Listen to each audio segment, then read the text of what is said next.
top of the city of Stirling, surrounded by cliffs and graveyards, sits one of Scotland's most mysterious castles. Drenched in legend, battles, mystery, and fairy tales, the history surrounding the castle seems to still be speaking today. So come with me today as I explore some of the legends, ghost tales, history, and beauty of this amazing place.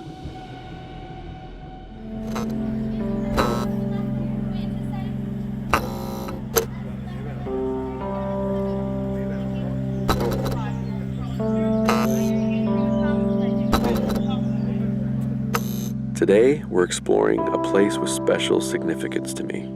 About 10 years ago, I spent a year of my life living in Stirling, Scotland. It would come to be one of the best years of my life. I came to Scotland not knowing anybody, but when I left, I felt like I had family there and a community of people that I loved and would miss greatly. During my year there, from time to time, I would come up to Stirling Castle at the top of the town. I would think, take a walk, pray, and just explore the grounds. I even saw the great Scottish band The Proclaimers give a concert at the castle on Hogmanay, which is the Scottish New Year. The castle sits on top of the town and it's surrounded by cliffs and graveyards on three sides. It was one of the most important castles in Scotland, and it dates back all the way to the 12th century. Because of its significance, many important Scottish royalties were crowned here, including none other than Mary, Queen of Scots. It's also said that her ghost might still haunt the castle grounds. People have been born here and people have died here. And so, of course, there's a few ghost stories surrounding the castle. So come with me today as we explore this entire castle. So I hope you enjoy this episode of Matt's Rad Show. Stirling Castle.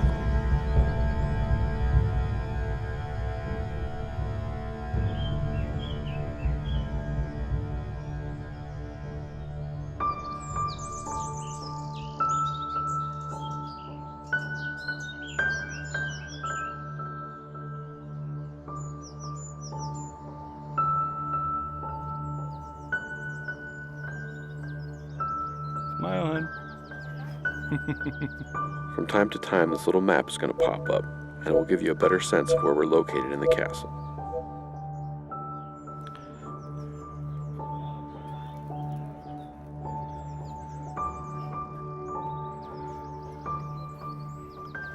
The legends surrounding Stirling Castle are numerous, from stories of ghosts that still haunt the castle walls, to a man who jumped off the cliffs trying to fly to France. There's even some possible connections to the legendary King Arthur and the Knights of the Round Table.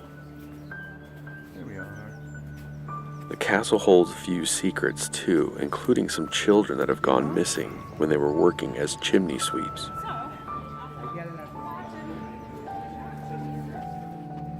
There's also been secret binary codes found etched into some of the wood carvings in the castle, and it was found that it was actually musical notes.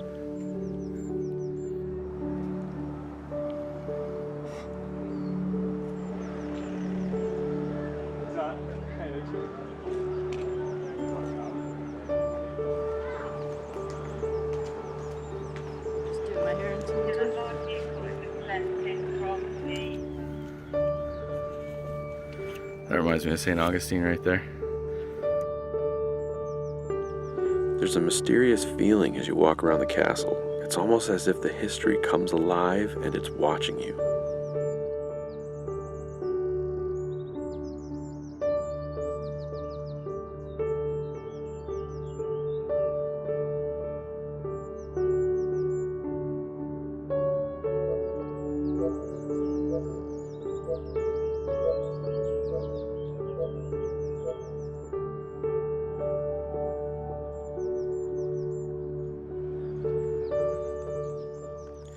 James V, King of Scotland, who lived in the castle, was said to have been known for sneaking out of the castle at night, exchanging his royal garments for everyday rags so he could mingle with the people and have a bit of fun.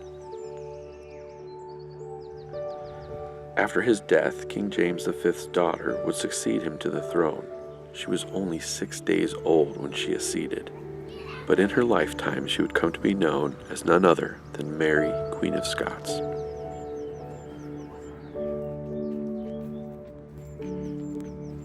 Let's go take a look at this lookout point here.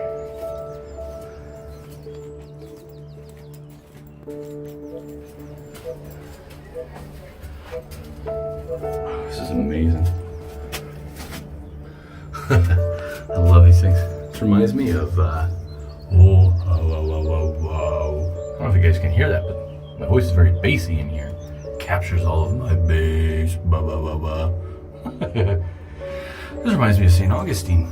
I was on one of these little things in St. Augustine, these little lookout towers. This is amazing. You can see everything. You can see the Wallace Monument over there.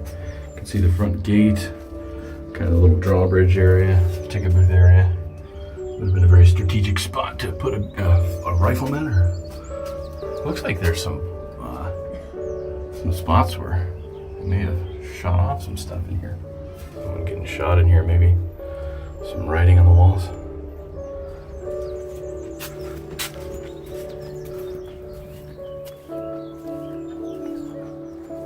You can see all of Stirling from up here. Not even inside the castle just yet.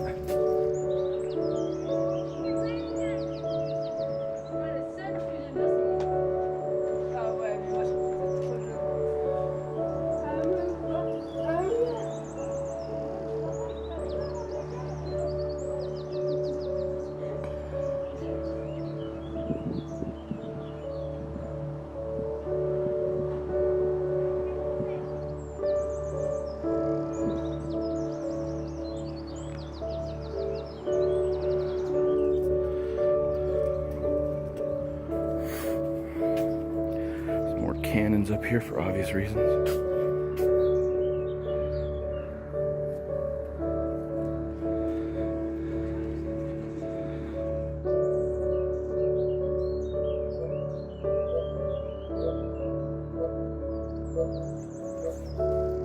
Ah, nice. Another little turret thingy. Little lookout tower. Ooh, this one's got some water in it. Only 2 lookout holes in this one. One looks out over the hills and the cliff side of the castle. The other side looks again at the front gates there, kind of the inner gate area. You can see the other turret we were in before over on the other side there.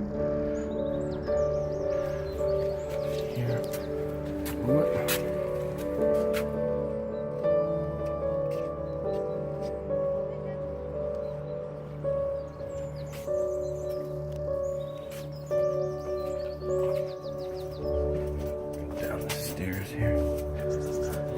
Look at it.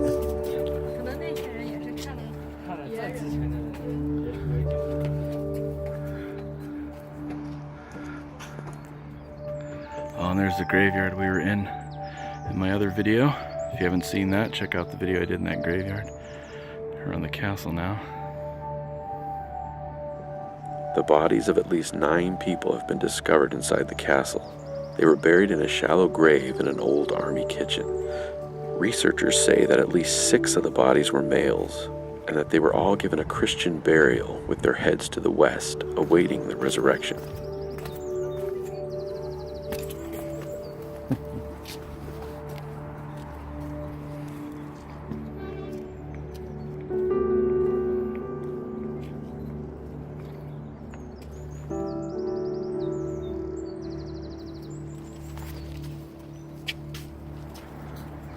Holy cow. This castle is so beautiful.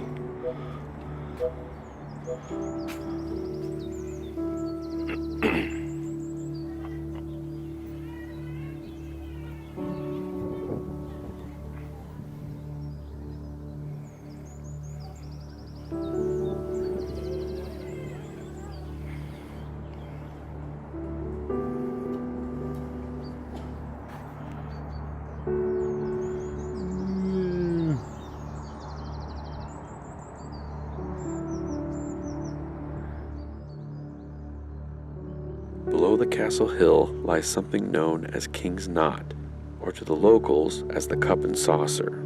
At one point, the field was used as a parterre with extravagant gardens and passages, but there's a lot of mystery surrounding the feature, and stories have been told for hundreds of years that this is the actual ancient location of the legendary King Arthur and the Knights of the Round Table. Recent geological findings have actually supported this claim, as archaeologists have discovered that there's something underneath the knot, and its shape is round. Though nobody will ever be able to say for sure. Could this be the ancient location where King Arthur and his legendary knights gathered before battle? In Scotland, their legends continue to grow.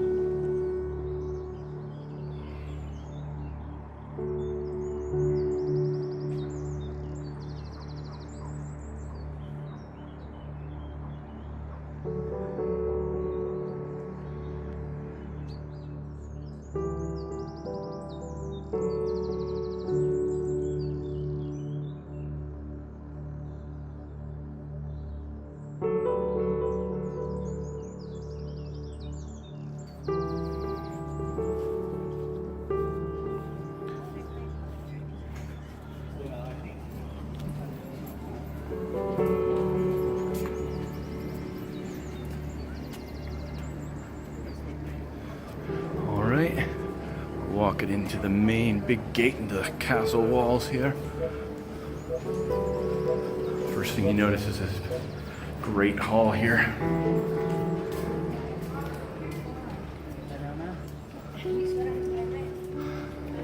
It just kind of takes your breath away. I mean, you're not sure what to look at. There's so much cool stuff to look at. So let's just look at it all. Here we go.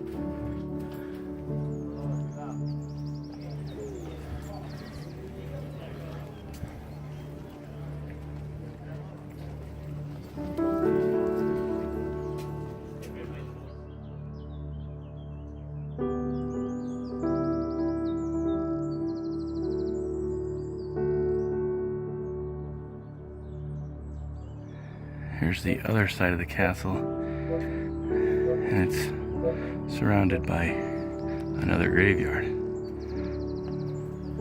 Alright, doing the wall walk now where the guards would have walked back and forth.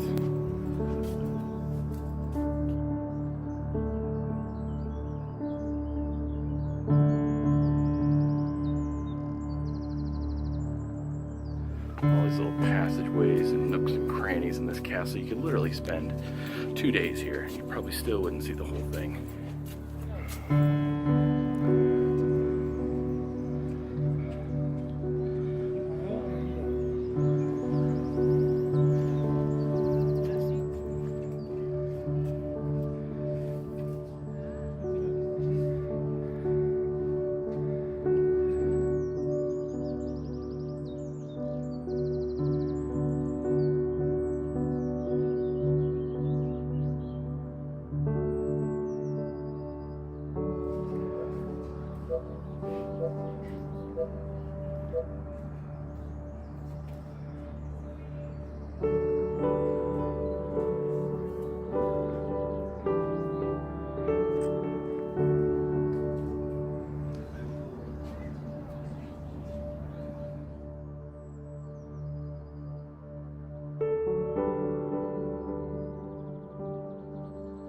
Dangerous too in some areas. They just have sheer drop-offs on the one side of about 10-15 feet drop-off that you can just totally, if you're like taking a picture and you just back up, it's like whoops.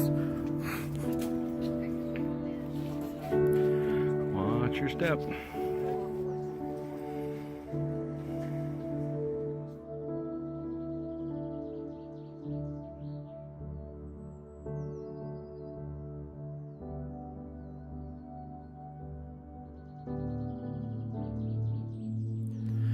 can imagine, since there is a graveyard, a huge graveyard by the way, on both sides of the castle. The one side of the castle is a sheer drop off, and the other side is basically the streets and the roads where people come up to the castle. They've also found bones inside the castle, and of course there's been numerous battles fought in this castle. Many people have died. There's numerous ghost stories in this castle too. Very spooky stuff. Here's a few of those ghost stories now. The first ghost story has been named the Highland Ghost. He's been seen by many visitors to the castle who have actually mistaken him for one of the tour guides, a full apparition. But to their surprise, the ghost, who is dressed in traditional Scottish kilt, disappears right before their eyes. He's been seen since 1935, when a man who was surveying the castle was taking pictures. They were getting ready to do some work on the castle, and when the pictures were developed, both the negative and the actual photograph contained a possible capture of the Highland Ghost. Another ghost that supposedly haunts the grounds of the castle is one they have nicknamed the Green Lady. It's said that the Green Lady was one of Mary, Queen of Scots' servants. The story goes that one night, Mary, Queen of Scots, was going to bed and had her curtains set on fire by one of the candles near her bedside. Her servant is said to have saved her life but lost her own in the process. She allegedly died saving the Queen's life, and some people think that it's her ghost that they've nicknamed the Green Lady. She can be seen throughout the entire castle, perhaps still trying to serve the Queen. And of course, the other lady who possibly haunts the castle is none other than Mary, Queen of Scots herself, though it has been said that this particular ghost could be another woman too, which I told the story of the Pink Lady in my episode on the Old Town Cemetery in Stirling, Scotland. She can be seen wearing a pink flowing dress and is seen most as she walks from the castle through the graveyard to the Church of the Holy Rood. And there's many other reports of hearing footsteps from the empty chambers of the castle.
We're now in kind of the main courtyard area of the castle. Most protected spot of the castle, I'd say. Surrounded by floor buildings.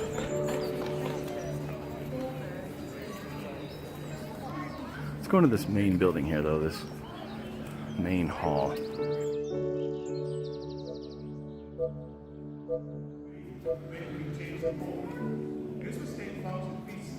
During one of the castle royals, Prince Henry's baptism, in 1594, the castle built a ship inside this hall to serve food out of. It even had live mermaids and shooting cannons.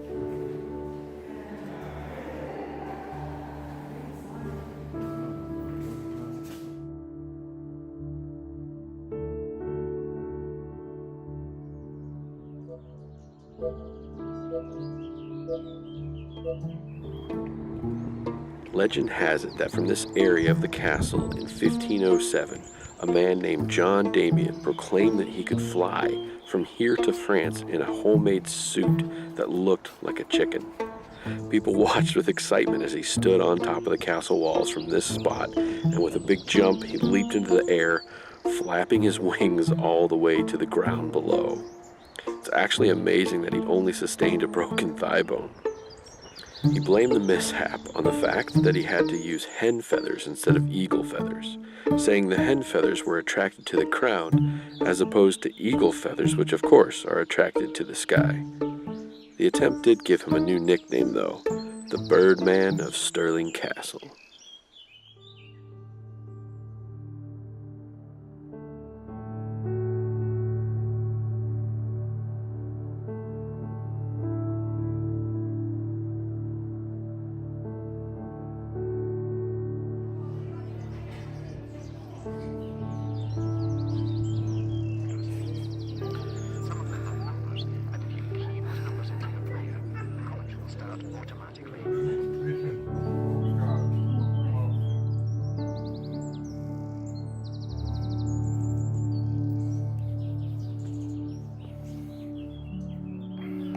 On this side of the castle, right here that I'm looking at, you can see the field of Stirling and Stirling Bridge, where Wallace, sometime around the late 1200s, took on part of the English army and defeated them. And that's where the Wallace Monument sits, on top of that crag over there, that hill, that area. And that's where Wallace, he stood on top of that cliff, and he watched the English army come over the bridge, and he waited till just enough of them came over the bridge that he could still defeat them.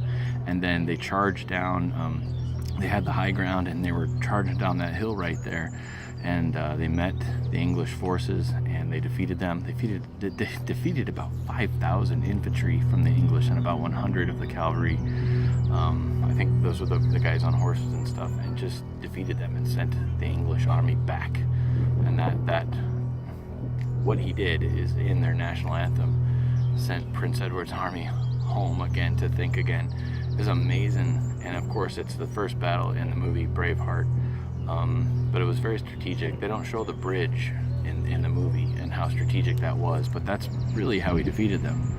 And it was just a bunch of like volunteers, and just they defeated this amazingly huge English army. Incredible. And Wallace was supposedly just this massive Scottish guy with this huge beard, like 6 foot something or other, and this gigantic sword.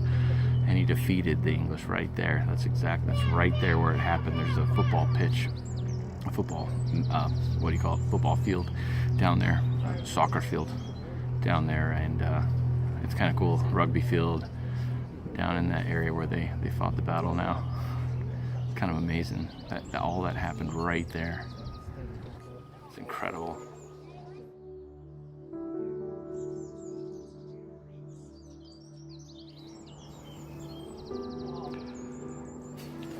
This is cool.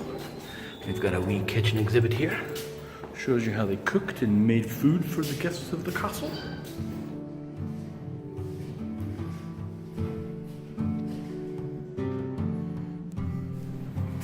Mind your head. Oh, cool.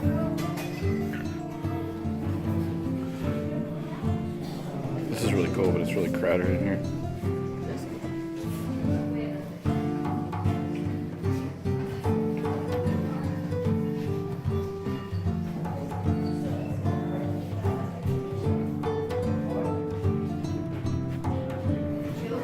Just for fun, they should have one of these guys actually, like, a live actor. You have to guess which one.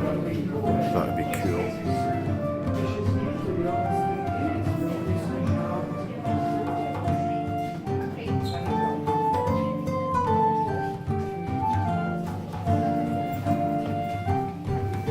Looks like they got some northern pike for dinner.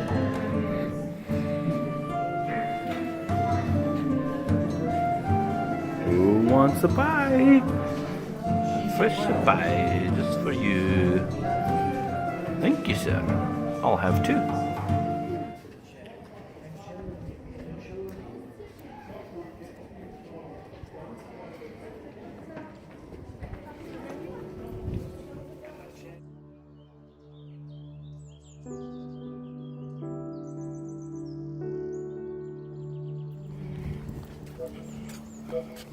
There's a crow.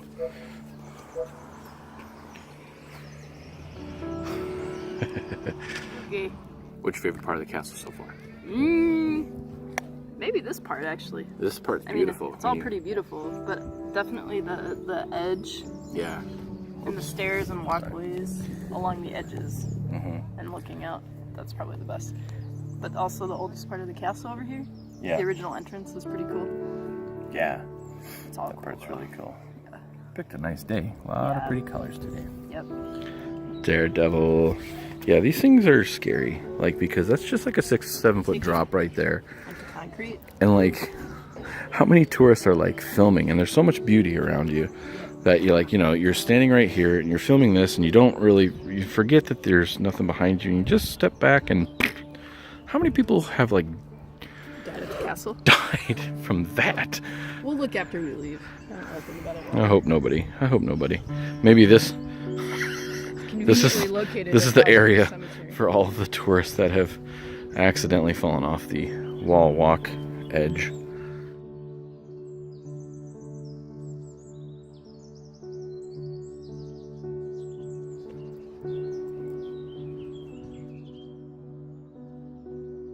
Yep.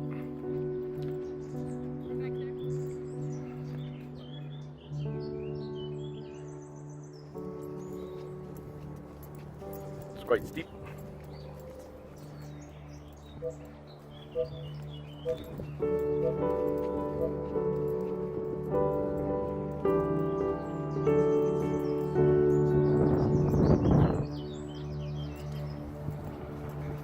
Smile. Gotcha. Yummy. Oh wow, look at this.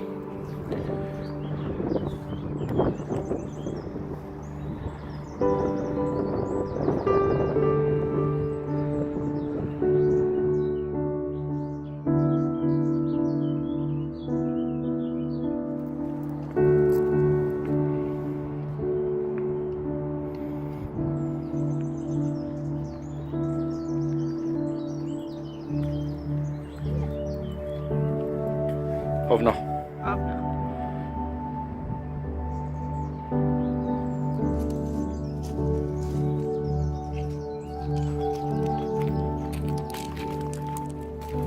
Still walking around the castle. It's a big castle. This big. Lots to see.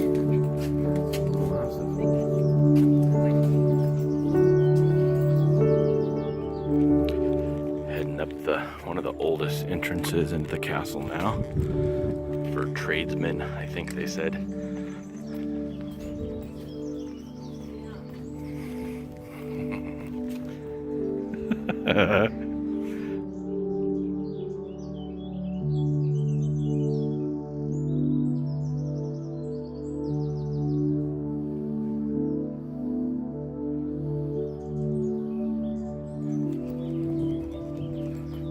What do you see? Oh, look at that. That's fancy. Good. Why?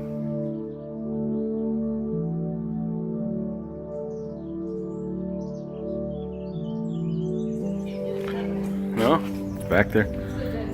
Dead end? I want to see the dead end. Cool.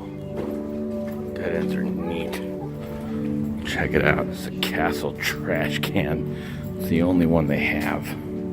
Well, I guess I got that many, and that's it. Entire castle.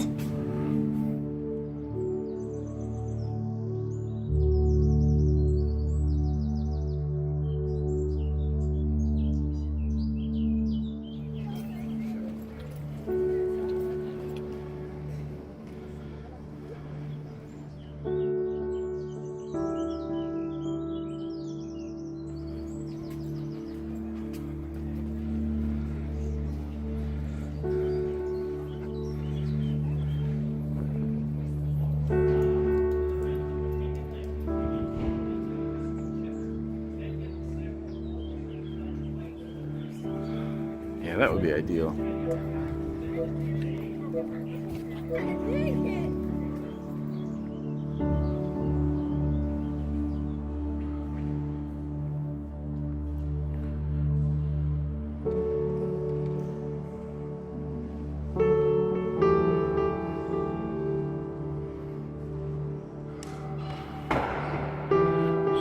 walking.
Alright, now we're in the Queen's chambers.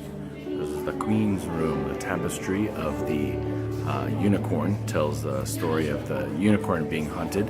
It parallels the story of Christ being hunted. And in the final image, the unicorn is killed, but in the actual final image, the tapestry, the unicorn is alive. So it's like a resurrection story. But here you have the Queen's chambers and her royal throne of the majesty. It's quite lovely in here.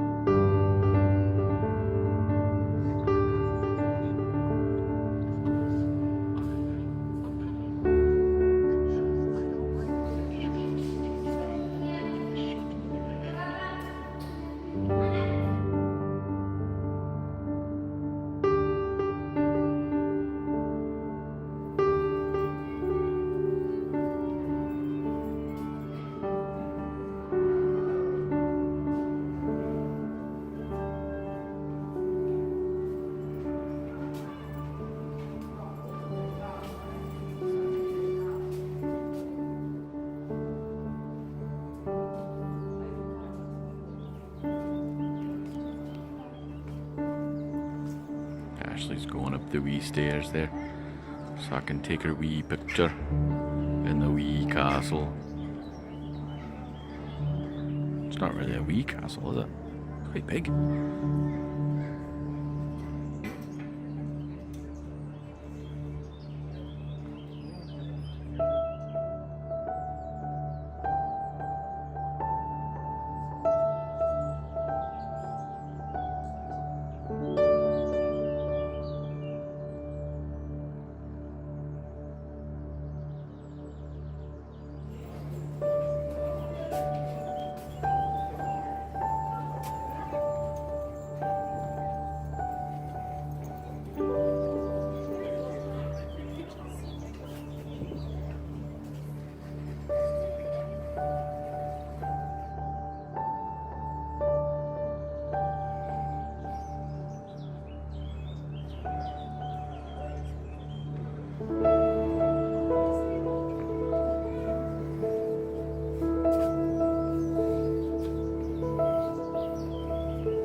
We are now walking in royalty footsteps. This was the princess walk, and only the princesses and queens were allowed to walk here with their children from time to time. It's quite interesting, actually. They've got a lot of statues in this area, a lot of figures. One of them is the devil, apparently, is even depicted right here. And the devil has bosoms in this particular statue. It's quite interesting. Sometimes the devil was depicted with bosoms back in the 15th century, apparently. But it's very interesting, all of the different statues and characters and things they put to kind of protect the castle and to kind of represent the struggle between good and evil and military protection. There's some men at the very top that are holding guns and different pieces of armory, I guess, to protect the castle. And don't know. It's just definitely gives the palace a lot of character.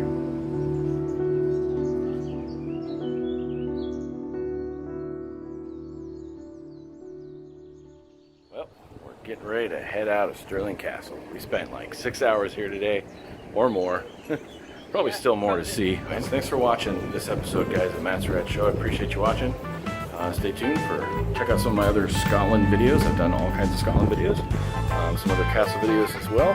And thanks for watching Matt's Red Show. Please like, subscribe, share this video, guys. All right, talk to you later.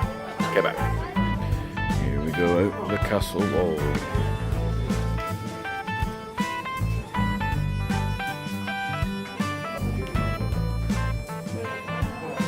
Okay, there we are.